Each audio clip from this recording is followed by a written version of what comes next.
السلام علیکم ورحمۃ اللہ وبرکاتہ۔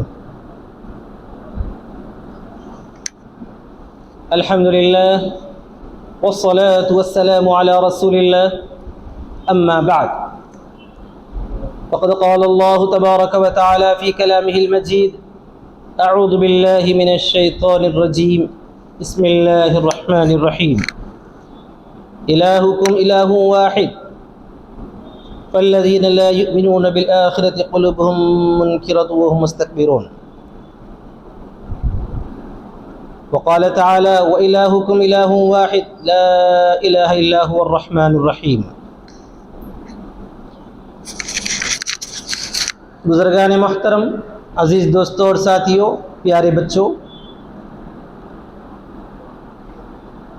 اللہ تبارک و تعالی نے جب اس کائنات کو پیدا فرمایا، تخلیق فرمائی، اور اسی کائنات میں سے ایک چھوٹا سا خطہ یا حصہ ہماری یہ زمین ہے، جس کو اللہ تبارک و تعالی نے اپنے حکم سے پیدا فرمایا، اور جب اللہ کی مرضی ہوئی تو اپنے بندے حضرت آدم علیہ السلام کو اللہ تعالی نے اس زمین پر اتارا۔ ہمارے عقیدے کے مطابق جو بالکل سچ اور برحق ہے وہ یہ کہ اس سرزمین پر سب سے پہلے انسان حضرت آدم علیہ السلام، پھر ان کی زوجہ محترمہ حضرت حوا ہیں، اور یہ دونوں اللہ تبارک و تعالیٰ کی توحید یعنی ایک ہونے کے ہی قائل تھے۔ پھر ان کی اولاد میں بھی یہی سلسلہ جاری رہا۔ تو اس تمہید کا بنیادی مقصد یہ ہے کہ انسانیت کے بنیادی سوچ اور فکر میں توحید ہی رچی اور بسی ہوئی ہے، یعنی اللہ تبارک و تعالیٰ کو ایک ماننا اور ایک ہی قرار دینا۔ پھر ہوتے ہوتے ہوتے ایسا وقت آیا یا ایسا دور آیا کہ انسانوں میں جیسے بہت سی برائیاں پھیل گئیں، انہی برائیوں میں سے عقائد کا بگاڑ بھی ہونا شروع ہو گیا۔ تو پھر جو انسان جو صرف توحید کا پرستار تھا، شرک سے نفرت کرتا تھا، وہ شرک میں مبتلا ہونے لگا۔ محدثین اور مفسرین کے مطابق اس سلسلے کا آغاز حضرت نوح علیہ السلام کے زمانے سے تھوڑا سا پہلے ہوا۔ لکھا گیا ہے کہ کوئی نیک اور اچھا آدمی وفات پا جاتا تو لوگ اس کی یاد میں اس کی تصویریں، مجسمے وغیرہ بنایا کرتے تھے، اور یہ بات سارے ہی محققین تسلیم کرتے ہیں کہ دنیا کا سب سے قدیم ترین فن مجسمہ سازی ہے، اور جتنی قدیم ترین تہذیبیں یا ان کے کچھ آثار یا ان کے کچھ کھنڈرات ہمیں ملتے ہیں تو اس بات کا اندازہ ہوتا ہے کہ آج سے ہزاروں سال پہلے کے لوگ مجسمہ وغیرہ بنایا کرتے تھے، پہاڑوں کو تراشا کرتے تھے، اس میں تصویریں کندہ کیا کرتے تھے۔ تو بہرحال تو اس طرح پر لوگوں میں شرک پھیلتا گیا۔ پھر اس کے بعد 3 طرح کے لوگ دنیا کے اندر اپنے عقیدے کے اعتبار سے ہو گئے۔ سب سے بنیادی عقیدہ رکھنے والے تو وہ توحید پرست لوگ ہی ہیں جو معبود کے ایک ہونے کے قائل ہیں، ایک ہونے کا اقرار کرتے ہیں، مانتے ہیں، اور اسی کی عبادت میں اپنا وقت لگاتے ہیں، اور اسی کی عبادت کو برحق سمجھتے ہیں، اور اس کی عبادت چھوڑ کر یعنی اللہ کی عبادت چھوڑ کر کسی اور کے سامنے جھک جائیں، کسی اور کو اپنا رب مان لیں، تو وہ یہ سمجھتے ہیں کہ یہ جہالت ہے، ناشکری ہے، کفر ہے، اور اسی طرح اللہ کے ساتھ کسی کو قرار دینا شرک ہے جو کہ بہت بڑا گناہ ہے، بلکہ سب سے بڑا گناہ ہے۔ ایک بنیادی عقیدہ رکھنے والے یہ لوگ تھے۔ پھر دوسرے کچھ وہ لوگ بھی انسانوں کے اندر آنے شروع ہو گئے جنہوں نے توحید کو چھوڑی، شرک کا راستہ اختیار کیا۔ وہ مانتے تو ہیں کہ رب سب سے بڑا ہے، وہ اس کے مختلف الگ الگ نام دے دیتے ہیں، لیکن دوسرے معبودوں کے سامنے ہاتھ پھیلانا، اپنی حاجتیں پیش کرنا اور اپنی ضروریات کو ان کے سامنے رکھنا، انہی کے سامنے جھکنا، انہی کے سامنے سجدہ کرنا اور انہی کے اطراف گھومنا اور انہی کے لیے نذر و نیاز مانگنا اور انہی کی جے جے کرنا، انہی کے لیے چڑھاوے چڑھانا، انہی کے لیے جو ہے جانوروں کو ذبح کرنا، یہ شروع کر دیا اور انہیں مشرک کہا گیا ہے۔ ان دونوں کے سے ہٹ کر ایک ایسا فرقہ بھی وجود میں آ گیا، کچھ ایسے لوگ بھی دنیا کے اندر پیدا ہو گئے جنہوں نے جب یہ محسوس کیا کہ جو ہے ہم بھی ایک انسان ہیں، ہم کیوں کسی دوسرے انسان کے سامنے جھکیں اور کسی پتھر کے سامنے، کسی لکڑی کے سامنے، کسی مٹی کے سامنے اور کسی جو ہے زیورات کی تراشی ہوئی یا جو ہے مختلف قسم کے جو ہے میٹلز سے بنی ہوئی تصویروں کے سامنے، ان کے مجسموں کے سامنے کیوں ہم جھکیں؟ تو انہوں نے جو ہے ان کا بھی انکار کر دیا اور ساتھ میں ان کے ذہن کے اندر یہ بات نہیں آئی اور انہوں نے اس ماننے کو بھی قبول نہیں کیا کہ ایک ایسا ہمارا معبود ہے، حقیقی رب ہے جو ہماری نگاہوں سے اوجھل ہے۔ تو انہوں نے یہ اپنے ذہن کے حساب سے سوچ لیا کہ جو ہمارے سامنے نہیں ہے ہم اسے مان نہیں سکتے، تسلیم نہیں کر سکتے۔ تو انہی کو جو ہے آپ کہتے ہیں کہ یہ ملحد ہیں جو خدا کے وجود کا انکار کرنے والے ہیں۔ ایسا بھی ایک طبقہ دنیا کے اندر پیدا ہوا اور قدیم زمانے میں بھی رہا، آج بھی جو ہے یہ طبقہ موجود ہے جو خدا کے وجود ہی کا نعوذ باللہ انکار کر دیتا ہے۔ تو اس طرح پر دو قسم کے لوگ ہیں، ایک خدا کے ماننے والے، دوسرا انکار کرنے والے۔ پھر ماننے والوں میں بھی دو قسم کے ہیں، ایک خدا کو اکیلا ماننے والے، توحید کا اقرار کرنے والے، اور دوسرے جو ہے اللہ کے ساتھ کسی اور کو بھی ماننے والے جو شرک کے پرستار ہیں، وہ بھی دنیا کے اندر بہت کثرت سے پائے جاتے ہیں۔ اب ہم کو یہ دیکھنا ہے کہ اسلام اس سلسلے میں کیا عقیدہ رکھتا ہے، کیا تعلیمات ہیں، اور اللہ کے رسول صلی اللہ علیہ وسلم نے ہمارے سامنے جو پیغام پیش کیا ہے اس پیغام کو کس انداز میں قبول کرنے کا نام اور اس پیغام پر جمے رہنے کا نام کیا ہے، کون سا جو ہے صحیح طریقہ کار ہے، وہ آپ کی خدمت میں مختصر سے وقت میں پیش کیا جائے گا۔ توحید لفظ وحد سے نکلا ہے، وحد کے معنی ایک، تنہا، اکیلا، اور اسی سے ہے لفظ توحید۔ توحید کے معنی ایک ماننا، یہ اس کے معنی ہے۔ ایک ماننے کا مطلب یہ ہے کہ کوئی ایسی ذات ہے جو اکیلا ہے، تنہا ہے، صرف اور صرف ایک ہے، اس کے سوا کوئی نہیں، وہی ہمارا معبود ہے، وہی ہمارا رب ہے، وہی خالق ہے، وہی رازق ہے، وہی ہر چیز کا بنانے والا ہے، خالق کل شیء، ہر چیز کا پیدا کرنے والا ہے، بدیع السماوات والارض، آسمان و زمین کو اسی نے وجود بخشا ہے، ہم سب کو اسی نے پیدا کیا ہے، وہ صرف اکیلا ہے، یکتا ہے۔ یہ بغیر کسی شک و شبے کے، بلا کسی وسوسے کے ماننے کا نام در حقیقت توحید ہے۔ پھر اس کے ساتھ ساتھ جو لوگ توحید کو بنیادی طور پر تو مانتے ہیں لیکن اس کی صفات میں دوسروں کو جو ہے شریک قرار دیتے ہیں تو وہ مشرک کہلاتے ہیں۔ یعنی وہ سب سے بڑے رب کو تو مانیں گے، تسلیم کریں گے اور یہ سمجھیں گے کہ سب سے بڑا ایک رب ہے جس کو تو ہم مانتے ہیں، لیکن اس نے جو ہے اپنے چھوٹے چھوٹے معبود بنا رکھے ہیں اور ان معبودوں کی عبادت کرنا گویا کہ بڑے رب کو ہی خوش کرنا،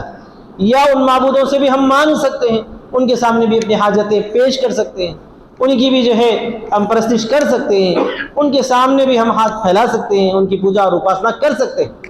اور اس سے جو ہے جو اصل معبود ہے وہ ناراض نہیں ہوتا بلکہ وہ خوش ہوتا ہے، اور یہ لوگ یعنی چھوٹے چھوٹے جو معبود ہیں وہ اس کے سامنے ہماری سفارش کریں گے، شفاعت کریں گے، اور وہ جو ہے چونکہ اسی نے ان معبودوں کو بنا رکھا ہے، اس واسطے وہ ناراض نہیں ہوتا، خوش ہوتا ہے۔ یہ دوسرے لوگوں کا عقیدہ ہے جو خالص شرک ہے، اور اس میں ذرا برابر جو ہے توحید کا جو ہے کوئی اظہار نہیں ہوتا، بلکہ یہ صرف اور صرف شرک ہے۔ چنانچہ رسول اکرم صلی اللہ علیہ وسلم کے زمانے سے پہلے مکہ مکرمہ میں جو عرب لوگ تھے، اسی طرح آس پاس جتنے عرب تھے، اسی طرح پوری دنیا کے اندر جتنے مشرک تھے، تقریباً سبھی لوگوں کا یہی عقیدہ تھا کہ وہ لوگ اصل رب کو تو مانتے تھے، لیکن اس کے ساتھ ساتھ دوسرے چھوٹے چھوٹے معبودوں کے قائل تھے، جو کہتے تھے کہ جو ہے آسمان و زمین تو بنایا بڑے رب نے، لیکن انہیں بھی اختیارات دیے ہیں، یہ چھوٹے معبود ہیں، انہیں اختیارات دیے گئے ہیں، وہ اپنے اختیار سے کوئی پانی دیتا ہے، کوئی کھانا دیتا ہے، کوئی ہمارا جو ہے کوئی ہم کو علم دیتا ہے، کوئی ہمیں راستہ دکھاتا ہے، کوئی ہماری دوسری اور ضروریات پوری کرتا ہے، لیکن یہ سب جو ہے در حقیقت اسی بڑے معبود کے ہی فرستادہ ہیں، ان کے نمائندے ہیں، یا ان کے جو ہے مختلف انہوں نے نام دے رکھے تھے، ہم ان کی عبادت کریں گے تو بڑا رب ہمارا خوش ہی ہوگا، یہ ان کا عقیدہ تھا۔ اس سلسلے میں اگر غور کریں تو پتہ چلتا ہے کہ یہاں کے جو ہمارے غیر مسلم ہمارے جو بھائی بہنیں ہیں، برادران وطن ہیں، اس ملک کے رہنے والے، جسے اب ہم ہندو کہتے ہیں یا سناتنی کہتے ہیں، ان کا بھی تقریباً اس سے ملتا جلتا ہی عقیدہ ہے۔ بلکہ ذرا اگر آپ غور کریں تو معلوم ہوتا ہے کہ جو ہے جس طرح پر مکے کے رہنے والوں نے موحد یعنی حضرت ابراہیم علیہ السلام کی تعلیمات کو جس طرح جو ہے پس پشت ڈال دیا، خلط ملط کر دیا، اور ان تعلیمات کو انہوں نے بھلا دیا، اور جو توحید کی تعلیمات ہیں ان سے کنارہ کش ہو کر انہوں نے اس کے اوپر شرک کا لبادہ اڑا دیا، بالکل یہی حال یہاں کے رہنے والے ہمارے برادران وطن نے ان کی جو قدیم تعلیمات ہیں ان تعلیمات کے ساتھ ایسا ہی کر دیا۔ ان کی جو قدیم پرانی تعلیمات ہیں، جو ان کی جو ہے مذہبی جو اصل کتابیں ہیں، اور ان کتابوں میں کوئی آمیزش نہ ہو تو ان کتابوں کو اگر کسی نے تلاش کیا ہے، دیکھا ہے، بہت سارے محققین ایسا الحمدللہ آج بھی دنیا کے اندر موجود ہیں جو حقیقتاً جو ہے انہوں نے تحقیق کی ہے، تہ تک پہنچنے کی کوشش کی ہے، انہوں نے ان کی جو قدیم زبان ہے اس زبان کو سیکھی اور ان کی کتابیں پڑھی، تو ان کتابوں کے اندر انہیں جو ہے توحید ہی کی تعلیم نظر آئی ملتی ہے۔ آپ بھی تحقیق کر لیں تو یہ واضح ہوگا، بالکل جو ہے توحید کی تعلیم ان کتابوں میں ملتی ہے۔ ان توحید کی تعلیمات کو انہوں نے کیا کر دیا، اس کو بھلا دیا، بعد میں آنے والے لوگوں نے اس میں جو ہے ملاوٹ کر دی، دوسری چیزوں کی آمیزش کر دی، جو اصل تعلیم ہے اس کو جو ہے انہوں نے اپنے پیٹھ پیچھے ڈال دیا، پسے پشت ڈال دیا، اور ان جو ہے شرک والی غلط تعلیمات کو انہوں نے دنیا کے اندر پھیلا دیا۔ تحقیق تو اس بات کی گئی ہے، ہو سکتا ہے کہ جو ہے اللہ تبارک و تعالیٰ نے اس علاقے میں، بلکہ یہ بات قرآن مجید میں خود فرمائی گئی ہے کہ اللہ تعالیٰ نے ہر علاقے کے اندر اپنا نمائندہ اور اپنا رسول بھیجا ہے۔ ہو سکتا ہے وہ رسول جو ہے خود اللہ تبارک و تعالیٰ نے نبی کے طور پر مبعوث فرمایا ہو، یا رسول کے نمائندے پہنچے ہوں، نبی کے نمائندے پہنچے ہوں اور ان کو جو ہے توحید کی تعلیم دی گئی ہو، لیکن انہوں نے جو ہے ایک زمانے تک اس تعلیم کو جو ہے مضبوطی کے ساتھ تھامے رکھا۔ بعد میں جس طرح پر دنیا کے اندر شرک پھیلتا گیا، ویسے ہی یہاں پر بھی ان تعلیمات کو انہوں نے بند کر دیا اور شرک کی ملمہ سازی اس پر کر کے ان تعلیمات کو جو ہے چھپا دیا۔ اس طرح پورا امکان ہے۔ یہی ہوا کہ یہاں کے ہمارے جو برادران وطن ہیں یہ بھی اصل رب ایک کو مانتے ہیں، ہر فرقے والے نے ان کا الگ الگ نام دے دیا اس رب کا، بنیادی طور پر تو مانتے ہیں، لیکن ساتھ میں جو ہے انہوں نے کچھ اور اس کے اندر ملاوٹ کر دی، اور ملاوٹ کر کے یہ کہہ دیا کہ کسی انسان کو انہوں نے جو ہے خدا قرار دے دیا، یا کسی نے جو ہے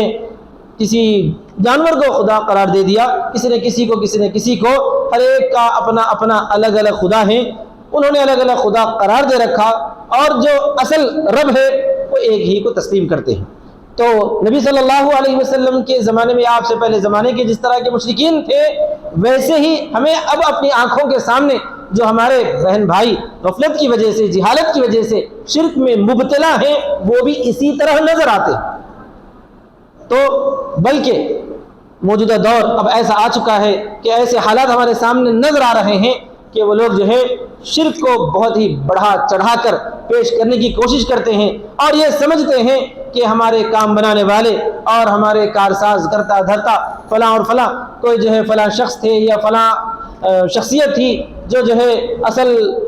جو رب ہے، اصل خدا ہے، اس کا جو ہے نمائندہ ہے، یا اس کا اتارا ہوا ہے، اس طرح کی باتیں کہہ کر جو ہے دوسروں کو شرک کی طرف بلانے اور انہیں شرک کی طرف کھینچنے کی پوری شدت کے ساتھ کوشش کی جا رہی ہے۔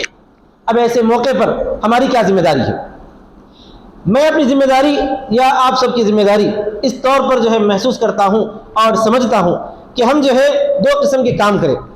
پہلا کام تو یہ ہے کہ ہمارے جو برادران وطن ہیں ان کو ان کی اصل جو بنیاد ہے اس کی طرف بلانے کی فکر اور کوشش کریں۔ ان کی اصل بنیاد کیا ہے؟ توحید ہے، اسی توحید کی طرف ان کو بلانے کی کوشش کریں۔ اور اس سلسلے میں ہے ہمیں رسول اکرم صلی اللہ علیہ وسلم کی سیرت۔ آپ صلی اللہ علیہ وسلم نے مکہ مکرمہ میں جب توحید کی دعوت دینی شروع کی تو اس وقت جو ہے بہت شدت کے ساتھ مخالفت ہوئی۔ آپ صلی اللہ علیہ وسلم نے اہل مکہ کو اور آس پاس کے لوگوں کو، پورے عرب کو، بلکہ پورے عالم کو اسی توحید کی تعلیم کی طرف دعوت دی جس تعلیم کو حضرت آدم علیہ السلام نے عام کیا۔ پھر آپ صلی اللہ علیہ وسلم کی جد امجد حضرت ابراہیم علیہ السلام نے اس تعلیم کو پھیلایا۔ تو رسول اکرم صلی اللہ علیہ وسلم نے مکہ والوں کے سامنے جو دعوت دی وہ یہی تھی کہ اے لوگو، تم اسی رب کی عبادت کی طرف آؤ جس رب کی عبادت ابراہیم علیہ السلام کیا کرتے تھے۔ ابراہیم علیہ السلام جس رب کی، کعبے کی رب کی عبادت کرتے تھے، خود وہ ابراہیم علیہ السلام کا رب، ابراہیم علیہ السلام کے فرزندوں حضرت اسحاق کا اور اسماعیل کا رب اور نسل در نسل سبھی کا رب ہے، اسی رب کی عبادت کی طرف تم آ جاؤ۔ یا ایھا الناس اعبدوا ربکم الذی خلقکم، اے لوگو تم اسی پروردگار کی عبادت کرو جس نے تم کو پیدا کیا ہے، تمہارے باپ داداؤں کو پیدا کیا ہے۔ تو اب ہماری ذمہ داری یہ بنتی ہے کہ ہم ہمارے برادران وطن کے سامنے یہ پیغام دیں اور انہیں یہ تعلیم دیں کہ تم جو ہے درختوں کی، پتھروں کی اور اسی طرح انسانوں کی عبادت کرتے ہو، اس عبادت کو چھوڑو۔ جو اصل ہمارا رب ہے اسے رب کی عبادت کی طرف آ جاؤ۔ اور جن بڑے بڑے چنندہ لوگوں کا تم نام لیتے ہو، بلکہ جن کی تم عبادت کرتے ہو، جن کے تم نام لیتے ہو، جن کی تم عبادت کرتے ہو، کیا تم نے کبھی غور کیا وہ لوگ کس کی عبادت کیا کرتے تھے؟ جن بڑے بڑے بادشاہوں کے نام لیے جاتے ہیں، یا جن جو مصنوعی خداؤں کے نام لیے جاتے ہیں، یا جن لوگوں کے جو ہے مجسمے تراشے جاتے ہیں، جن کے نام کے عبادت خانے بنائے جاتے ہیں، ہم ہمارے برادران وطن سے انتہائی عاجزانہ انداز میں یہ پوچھنا چاہتے ہیں کہ ان لوگوں نے جن کے تم نام لیتے ہو اور جن کے نام کی تسبیح پڑھا کرتے ہو، جن کے نام صبح و شام لیا کرتے ہو اور دوسروں کو ان کا نام لینے پر جو ہے کبھی کبھار زبردستی بھی کیا کرتے ہو، کبھی آپ نے غور کیا ان لوگوں نے کس کی عبادت کی تھی؟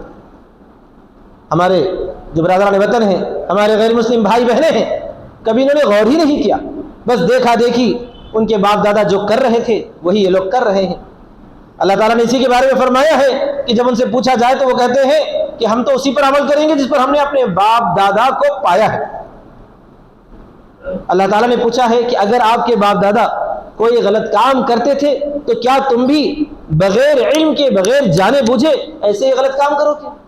عقل مند اور سمجھدار انسان تو وہ ہوتا ہے کہ جو صحیح کام کیا ہے وہ جان کر کرتا ہے۔ ہاں کوئی کسی سے غلطی ہوئی تھی، ہمارے باپ داداؤں میں بہت سارے ایسے بھی تھے جو بالکل پڑھے لکھے نہیں تھے، جو تہذیب سے ناآشنا تھے، جنہیں جو ہے رہن سہن کا بھی صحیح انداز نہیں تھا، تو کیا ان کے طریقے پر اسی طرح تم عمل کرو گے؟ نہیں، کوئی عمل نہیں کرتا۔ اگر کسی کا باپ جو ہے ان پڑھ ہو تو بچہ ان پڑھ رہنے کو ہی اپنا فخر نہیں سمجھتا۔ کسی کا باپ جو ہے اگر کوئی غریب ہے، غریب رہا ہو تو بچہ چاہتا ہے کہ میں نے بچپن تو غربت میں گزارا ہے لیکن اب میں کیا کروں گا، اپنے بچوں کو اس طرح غریب نہیں چھوڑوں گا، یہی فکر کرتا ہے اور یہ ہونا ہی چاہیے۔ تو یہ بھونڈی دلیل کہ ہم نے اپنے باپ دادا کو ما الفینا علی آبانا، ہم نے اپنے باپ دادا کو اسی پر پایا ہے، بس اسی پر ہم جمے رہیں گے، تو یہ بالکل غلط بات ہے۔ میرے برادران وطن، بھائیوں اور بہنوں، آپ لوگ غور سے اس بات پر غور کرو، اپنے دل کی نہا خانوں میں جھانک کر دیکھو کہ جن کے تم بڑے بڑے ان کو نام لیتے ہو وہ بھی انسان تھے۔ وہ انسان کس رب کی عبادت کیا کرتے تھے؟ انہوں نے کس کی پرستش کی تھی، کس کی پوجا کی تھی، کس کی اپاسنا کی تھی؟ کیا انہوں نے آپ کو یہ حکم دیا تھا کہ تم جو ہے جو اصل رب ہے اس کی عبادت کو چھوڑو اور میری عبادت کرو، میرے سامنے جھکو، میرے قدموں پر گرو؟ کیا ان لوگوں نے تمہیں اس بات کا حکم دیا تھا؟ اگر حکم دیا تھا تو لا کر بتاؤ۔ ہم نے جہاں تک پڑھا، ہم نے جہاں تک تحقیق کی، ان لوگوں کی تعلیمات تو بالکل ایسی نہیں تھی۔ وہ سب کو جو ہے سیدھے راستے ہی کی طرف بلایا کرتے تھے۔ ان کی تعلیمات میں خلط بلط کر دیا گیا ہے، اس میں جو جھوٹ کی پوری آمیزش کر دی گئی ہے۔ ایسا جھوٹ ملا دیا گیا جیسا کہ جو ہے عیسائیوں نے حضرت عیسیٰ علیہ السلام کی جو کتاب ہے، آسمانی جو کتاب اللہ تعالیٰ نے عیسیٰ علیہ السلام پر نازل فرمائی، اس کتاب انجیل، اس کو خلط ملط کر دیا، اور اس کے اندر جو ہے یحرفون الکلم من بعد مواضعہ، کلمات کو ان کی جگہوں سے جو ہے تحریف کر دی، بدل دیا، دوسری غلط باتیں اس میں لکھ دی گئی، یہاں تک کہ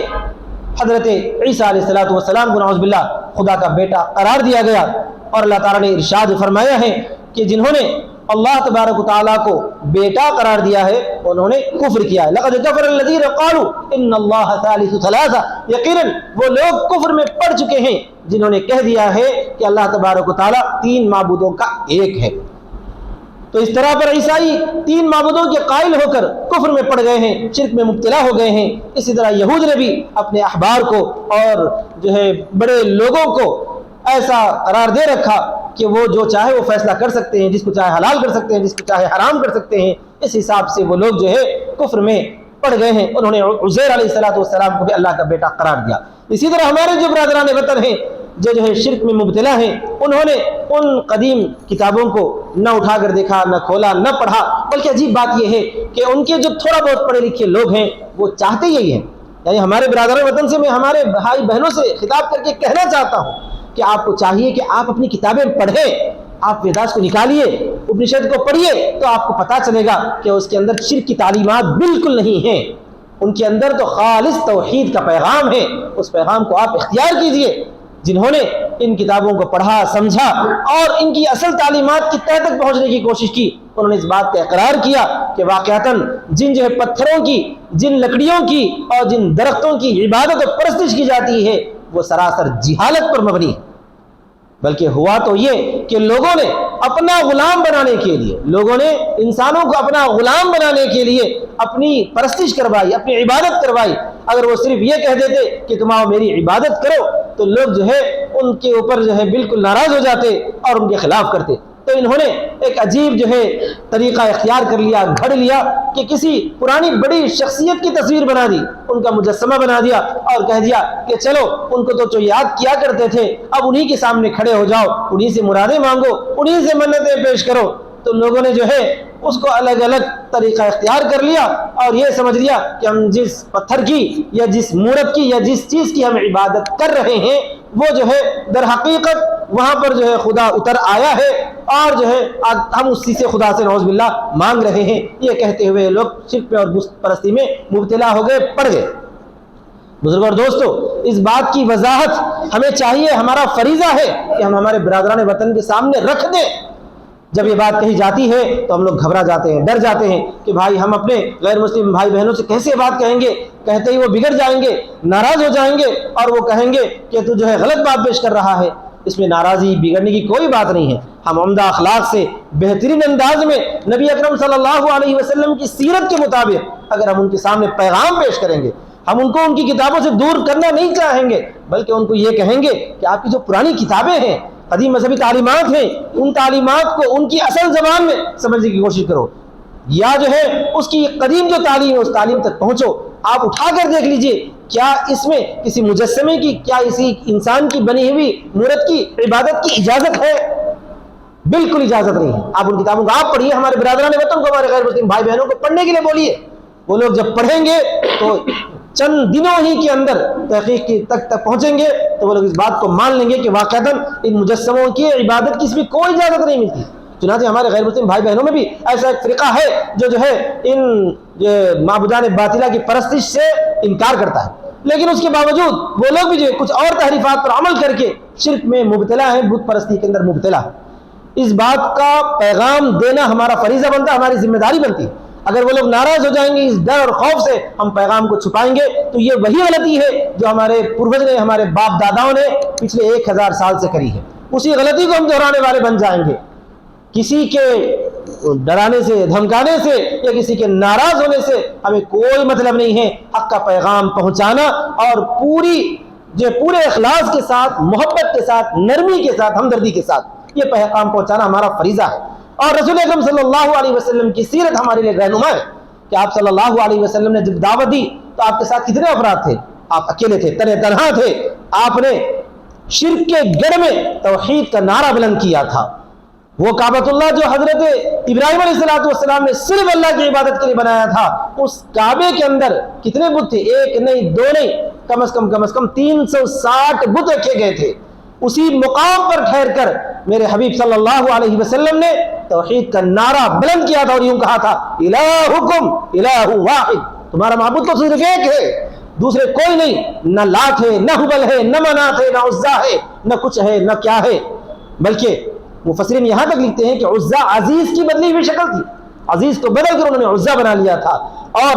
الہ کو بدل کر انہوں نے لات بنا لیا تھا۔ اللہ کا نام ہے الہ، اس کو بدل کر انہوں نے لات معبود کا نام دے دیا تھا، اور اللہ کا نام ہے العزیز کہ اللہ غلبے والا ہے، اس کو بدل کر انہوں نے عزا کر لیا تھا۔ اسی طرح مختلف جتنے ان کے بتوں کے نام تھے، ہر نام اللہ کی کسی عظیم صفت کے اوپر انہوں نے محصور کر لیا تھا، اور اس نام جو اللہ کی صفت کا نام اس میں ان بتوں کو دے دیا تھا۔ اور یہی حال ہمارے آس پاس کے جو برادران وطن نظر آتے ہیں، جو شرک کا ہمارا اب گڑھ بنتا جا رہا ہے اور اس میں شدت پیش آ رہی ہے، اس میں بھی یہی ہے کہ انہوں نے اپنے بڑوں کو جو ہے مختلف الگ الگ قسم کے نام دیے ہیں۔ اب ان ناموں کو میں یہاں پر دہرانا نہیں چاہتا، لیکن یہ ہے کہ ہماری ذمہ داری بنتی ہے کہ ہم ان تک پہنچ کر بولیں کہ جس نام کو آپ لے رہے ہو، کیا انہوں نے تمہیں یہ حکم دیا ہے کہ تم ان کی عبادت کرو؟ اگر دیا ہے تو بتائیں۔ آپ ان کی کتاب اٹھا کر دیکھ لیجئے، کہیں بھی کسی بھی ان کے جن کی عبادت کی جا رہی ہے، جو کسی شخصیت کا نام ہے، اس نام رکھنے والے نے، اس نام والے نے ان کے یہ حکم کبھی نہیں دیا کہ تم دوسروں اللہ کی عبادت کو چھوڑ کر یا خدا کی عبادت کو چھوڑ کر میری پوجا کرو، میری عبادت کرو، انہوں نے کبھی حکم نہیں دیا۔ اب ہمارے ان بھائی بہنوں کو پتہ ہی نہیں کہ بیچارے جس کی عبادت کی جا رہی ہے، اس عبادت کی جانے والے نے ان کا حکم نہیں دیا۔ ایسے ہی ہو گیا جیسا کہ حضرت عیسیٰ علیہ السلام سے قیامت میں اللہ تعالیٰ پوچھے گا، ارشاد فرمائے گا کہ انت قلت للناس اتخذونی وامی الہین من دون اللہ، اے عیسیٰ بتاؤ کیا تم نے یہ حکم دیا تھا عیسائیوں کو یا تمہارے ماننے والوں کو کہ تم اللہ کو چھوڑ کر تمہاری عبادت کریں، وہ قوم اسی طرح پر تمہاری ماں کی عبادت کریں؟ تو حضرت عیسیٰ علیہ السلام فرمائیں گے، اللہ تعالیٰ نے قرآن مجید میں سورہ مائدہ کے اندر آخر میں اس کا ذکر فرمایا ہے۔ حضرت عیسیٰ علیہ السلام عرض کریں گے، پروردگار اگر میں ایسا کچھ کہتا ہوتا تو جو ہے آپ اس کو یقیناً جانتے، میں نے صرف ان کو توحید کا حکم دیا ہے کہ اللہ ہی کی عبادت کرو، اللہ کے علاوہ کسی اور کی عبادت مت کرو۔ لیکن جب آپ نے مجھے اپنے پاس بلا لیا، جب آپ نے مجھے آسمان پر اٹھا لیا، تو میری یہ قوم اس طرح پر جو ہے میرا نام لے کر شرک میں پڑ گئی ہے۔ تو یہی حال ہمارے ان برادران وطن بھائیوں کا بھی ہے کہ وہ لوگ جو ہے جن لوگوں کی یا جن بڑوں کی عبادت کر رہے ہیں، ان بڑوں نے انہیں عبادت کا حکم نہیں دیا، لیکن وہ لوگ جو ہے ان کا نام لیتے ہیں، ان کی عبادت کرتے ہیں، ان کی پوجا کرتے ہیں، پرستش کرتے ہیں، اور دوسروں کو بھی یہ کہتے ہیں کہ تم بھی ان کی عبادت کرو تو کامیاب ہو جاؤ گے۔ نعوذ باللہ من ذالک۔ ہم ان کو یہ کہتے ہیں کہ بھائی انہوں نے جس کام کا حکم دیا آپ وہ کام کریں، انہوں نے حکم دیا ہے کہ صرف ایک خدا کی عبادت کرو، تو اسی ایک خدا کی عبادت کے لیے میرے اور آپ کے آقا حضرت محمد صلی اللہ علیہ وسلم نے جو اللہ تبارک و تعالیٰ کی کتاب قرآن مجید ہمارے سامنے پیش کی ہے، اور یہی قرآن مجید وہ واحد کتاب ہے جو ہر قسم کے خلق ملت سے پاک ہے۔ کوئی یہ دعویٰ نہیں کر سکتا، نہ جو ہے ہمارے برادران وطن یہ دعویٰ کر سکتے ہیں کہ ان کی کتاب بالکل صحیح 100% ویسی ہی ہے جیسا کہ خدا نے انہیں عطا کی ہے۔ وہ یہ دعویٰ بالکل نہیں کرتے اور کرنے کی انہیں کوئی گنجائش نہیں ہے۔ نہیں یہودی یہ دعویٰ کر سکتے ہیں، نہیں عیسائی یہ دعویٰ کر سکتے ہیں، یہ وہی تعلیمات ہیں جو عیسیٰ علیہ السلام نے لا کر ہمیں پہنچایا ہے۔ لیکن 100% سارے مسلمانوں کا یہ دعویٰ ہے، نہ صرف یہ کہ مسلمانوں کا بلکہ سارے انسان اس بات کو تسلیم کرتے ہیں کہ قرآن مجید وہ واحد کتاب ہے اس وقت دنیا کی جو جس وقت آسمان سے نازل ہوئی اس تاریخ سے آج تک مکمل انہی طریقے پر، اسی طریقے پر محفوظ ہے اس طریقے پر اللہ تعالیٰ نے نازل فرمائی ہے۔ تو اسی پیغام کی طرف آ جاؤ، اسی تعلیمات کی طرف آ جاؤ، اور آ کر تم بھی اللہ تبارک و تعالیٰ کی وحدانیت کا اقرار کرو، اللہ تبارک و تعالیٰ کی عبادت کرو، اور اسی میں دنیا اور آخرت کی کامیابی اور سرخروئی تمہاری چھپی ہوئی۔ ہم ان کو یہ پیغام پیش کریں۔ پھر دوسرا کیا ہے کہ ہم بھی توحید پر برقرار رہیں، شرک کی کسی طریقے سے ہمارے اندر کوئی آمیزش نہ پائی جاتی ہو۔ اب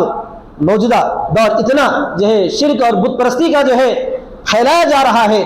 بلکہ حکومتی سطح پر، ریاستی سطح پر شرک کو عام کرنے کی کوشش کی جا رہی ہے۔ یہاں تک کہ ہمارے ملک کے جو سب سے بڑے شخص ہیں، یعنی وزیر اعظم، انہوں نے جو ہے سارے ملک کے رہنے والوں کو 140 کروڑ عوام کو شرک کا جو ہے حکم دیا ہے اور شرک پر عمل کرنے کی ترغیب دی ہے، نعوذ باللہ. اور انہوں نے کہا ہے کہ ایک عبادت خانے کا افتتاح ہو رہا ہے. اس وقت میں سارے جو ہے دیش واسیوں سے ہاتھ جوڑ کر یہ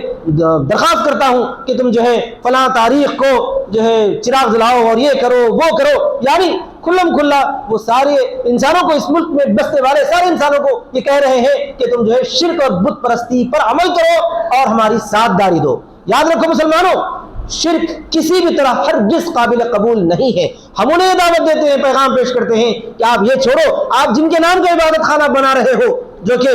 اللہ تبارک و تعالیٰ کا ایک عظیم گھر توڑ کر اس جگہ تم عبادت خانہ بنا رہے ہو، اس عبادت خانے میں جس شخص کو یا جس کے مجسمے کو بٹھا رہے ہو، کیا انہوں نے اس شرک کا پیغام دیا ہے؟ آپ ان کی تعلیمات کو ذرا پڑھ کر تو دیکھو، اگر ہے تو بتاؤ، لا کر دکھاؤ کہ کہاں انہوں نے یہ کہا کہ تم جو ہے میری عبادت کرو. کہاں لکھا ہوا ہے؟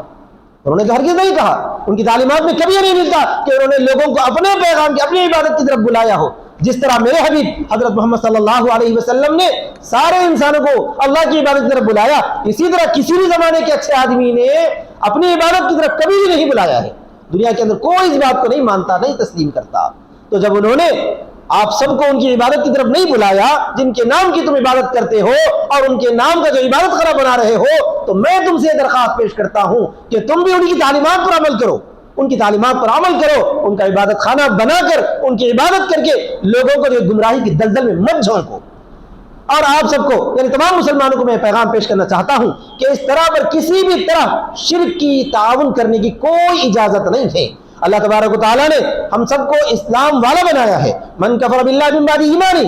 اللہ تعالیٰ فرماتا ہے کہ جو اللہ پر ایمان لانے کے بعد کسی بھی طرح کے کفر میں مبتلا ہو جائے گا فعلیہم غضب من اللہ، تو اس پر اللہ کا غضب ہوگا. ہاں بیچ میں یہ فرمائے گا الا من اکرہ وقلبہ مطمئن بالایمان، ہاں مگر اگر اس پر جبر کیا گیا، اس پر زور و زبردستی کی گئی، کسی جگہ پر گھیر لیا گیا اور کہہ دیا گیا کہ فلاں کی جے کا نعرہ لگاؤ اور اس بات کا اندیشہ ہو کہ اگر نعرہ نہ لگایا جائے تو مار دیں گے، قتل کر دیں گے، موب لنچنگ کر دیں گے، تو اس وقت بھی دو چیزیں ہیں. ایک تو یہ ہے کہ اسی حالت میں اللہ کی توحید کا نعرہ بلند کرتے ہوئے حضرت زید بن دستہ کی سنت پر عمل کرتے ہوئے جان دے دینا اللہ کو سب سے زیادہ پسند ہے. لیکن اگر کوئی اتنا نہیں کر سکتا تو اور جو ہے شرک کا وہ نعرہ لگا دیتا ہے تو بھی اللہ تعالیٰ اپنے فضل سے اس کو معاف کر دے گا. الا من اکرہ، لیکن شرط یہ ہے کہ وہ قلبہ مطمئن بالایمان، اس کے دل میں ایمان مضبوطی کے ساتھ جمع رہے. الا من اکرہ وقلبہ مطمئن بالایمان ولکن من شرع بالکفر صدرا، لیکن وہ آدمی جو کلم کلا کفر کو قبول کر لے گا، دل سے جو کفر کو مان لے گا، یا یوں کہنا شروع کر دے گا کہ بھائی کرنے میں کیا برا ہے. بعض اسلام کے نام لیوا ایسے ملحدین بھی پیدا ہو رہے ہیں جو اپنے آپ کو مسلمان تو کہتے ہیں لیکن ان کے ذہنوں کے اندر جو ہے الحاد پھنسا ہوا ہے. وہ لوگ یہ کہتے ہیں کہ کرنے میں کیا برا ہے، ان سے ہمارا دوستانہ ہے، ہم کھلم کھلا تو شرک نہیں کر رہے لیکن تھوڑا سا ان کا دل رکھنے کے لیے، ان کا دل رکھنے کے لیے چراغ جلا دیتے ہیں، تھوڑا سا ان کے ساتھ کھیل لیتے ہیں تو کیا حرج کی بات ہے، تھوڑا سا ان کو جو ہے بول دیتے ہیں تو کیا نقصان ہے، ہم تو یہاں پہ ماتحت ہوئے. میرے بھائی یہ اسلام کی تعلیمات نہیں ہے. اسلام جو ہے اس طرح جو ہے لو اور دو، تھوڑا سا تم ہمارا لے لو ہم تمہارا لے لیں گے، اس طرح اسلام قبول نہیں کر سکتے. اسلام میں اس کی کوئی گنجائش نہیں ہے. مکے والوں نے تو نبی صلی اللہ علیہ وسلم کے سامنے یہی پیغام پیش کیا تھا. نبی صلی اللہ علیہ وسلم کی خدمت میں حاضر ہو کر ان کا نمائندہ یہ عرض کرنے لگا کہ اے محمد صلی اللہ علیہ وسلم، یہ روز روز کی لڑائی جھگڑا ہم ختم کر دیں گے، ایسا کر لیں گے کہ 1 سال تک ہم سب مل کر تمہارے رب کی پوجا کریں گے، پرستش کر لیں گے، اور دوسرے سال جو ہے آپ سب مل کر ہمارے عزا اور منات کی جو ہے عبادت کر لیا کرو، جھگڑا ختم ہو جائے گا. اللہ کے رسول صلی اللہ علیہ وسلم نے سورہ کافرون سنائی اور فرمایا قل یا ایھا الکافرون، اے لوگو، اے کافرو سمجھ لو، لا اعبد ما تعبدون، جن بتوں کی تم عبادت کرتے ہو میں تو ان کی عبادت کر نہیں سکتا. کوئی ضرورت نہیں ہے کہ تم بھی جو ہے ان بتوں کی عبادت کے ساتھ ساتھ خدا کی عبادت کرو. لکم دینکم ولی دین، میرا راستہ الگ ہے، تمہارا راستہ الگ ہے. ہم آپس میں اتحاد سے رہیں گے، مل جل کر رہیں گے، ہم آپ کو ستائیں گے نہیں، تکلیف نہیں دیں گے، آپ جو کرنا ہے کریں، لیکن جو ہے ہم پیغام ضرور دیں گے. لیکن ایسا نہیں ہو سکتا کہ ہم تمہاری بات کو مانے تسلیم کریں اور تمہارے شرک کے پیچھے ہائے ہائے کرتے ہوئے جے جے کرتے ہوئے ہم بھی تمہارے ساتھ شامل ہو جائیں. اس کی کوئی گنجائش نہیں ہے، اجازت نہیں ہے. میرے بھائی میں یہ چیز اس لیے عرض کر رہا ہوں کہ بعض مسلمان نام رکھنے والوں نے ایسی رائے پیش کرنا شروع کر دی ہے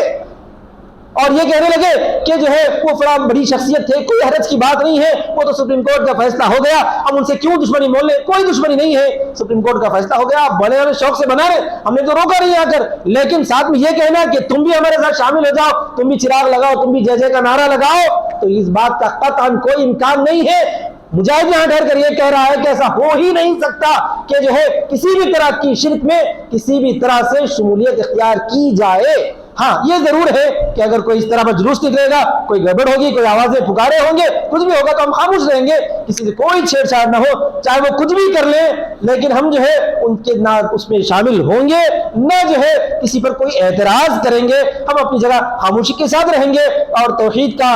بار بار درس دیتے رہیں گے، توحید کا پیغام پیش کرتے رہیں گے، توحید کی تعلیمات کو عام کرنے کی کوشش کریں گے اور اپنے ایمان کو بچانے کی فکر اور کوشش کریں گے۔ اور ایمان اسی وقت مضبوط ہو سکتا ہے کہ جب کہ ہم اللہ کا ذکر اور اللہ کی آیات کی تلاوت کے اندر اپنا وقت گزاریں۔ اللہ تعالیٰ سے دعا ہے کہ اللہ تعالیٰ کہنے سننے سے زیادہ ہم سب کو عمل کرنے کی توفیق عطا فرمائے اور ہماری ایمان کی حفاظت فرمائے، ہر قسم کے شرک سے بچنے کی ہمیں توفیق عطا فرمائے۔ آمین وآخر دعوانا الحمدللہ رب العالمین، والسلام علیکم ورحمۃ اللہ وبرکاتہ۔